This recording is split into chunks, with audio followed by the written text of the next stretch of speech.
Assalamualaikum warahmatullahi wabarakatuh. Pada video pembelajaran kali ini, kita akan membahas materi tentang listrik statis. Simak videonya sampai akhir ya. Listrik statis adalah kumpulan muatan listrik yang tidak mengalir, melainkan berkumpul pada suatu benda, yang terjadi karena gesekan, konduksi, atau induksi. Contohnya dalam kehidupan sehari-hari itu adalah balon yang menempel di dinding. Muatan listrik. Muatan sejenis akan saling tolak-menolak, sedangkan muatan yang berbeda itu akan saling tarik-menarik. Nah, satuan dari muatan itu adalah kolom. Nah, ini adalah dua jenis muatannya, itu yang pertama ada muatan positif, dan yang kedua itu ada muatan negatif. Jadi di dalam muatan listrik itu ada negatif dan positifnya. Di dalam listrik statis, kita mempunyai rumus hukum kolom seperti yang tertera di layar. Nah, di sini ada sifat gaya listrik. Jadi, kalau muatannya sejenis seperti yang sudah dijelaskan tadi, bakal tolak-menolak, dan kalau berbeda dia jadi saling tarik-menarik. Dan kalau ada perhitungan listrik statis, kita akan menggunakan hukum kolom. Nah, di sini ada cara pembentukan muatan. Yang pertama itu ada cara digesek. Jadi, kita menggesekkan kedua benda sehingga menghasilkan perpindahan elektron seperti saat sisir yang digosokkan di rambut dan juga saat kita menarik potongan kertas. Yang kedua ada cara konduksi.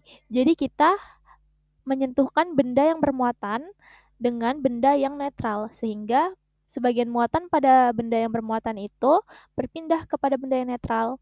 Yang ketiga ada cara induksi, di mana benda bermuatan didekatkan pada benda netral. Muatan pada benda netral jadi terpisah tanpa kontak langsung. Contoh peristiwa listrik statis itu seperti balon yang menempel di dinding, petir seperti kilatan, terus juga ada pakaian yang saling menempel ketika keluar dari mesin cuci, terus juga sengatan kecil saat kita menyentuh benda metal. Nah, di dalam listrik statis itu ada kapasitor. Jadi kapasitor itu adalah komponen listrik yang berfungsi menyimpan muatan dan energi listrik dalam medan listrik antar dua keping konduktor yang dipisah pada bahan dieelektrik isolator. Di mana rumusnya adalah kapasitor sama dengan setengah CV kuadrat. Di sini ada kapasitor seri dan paralel.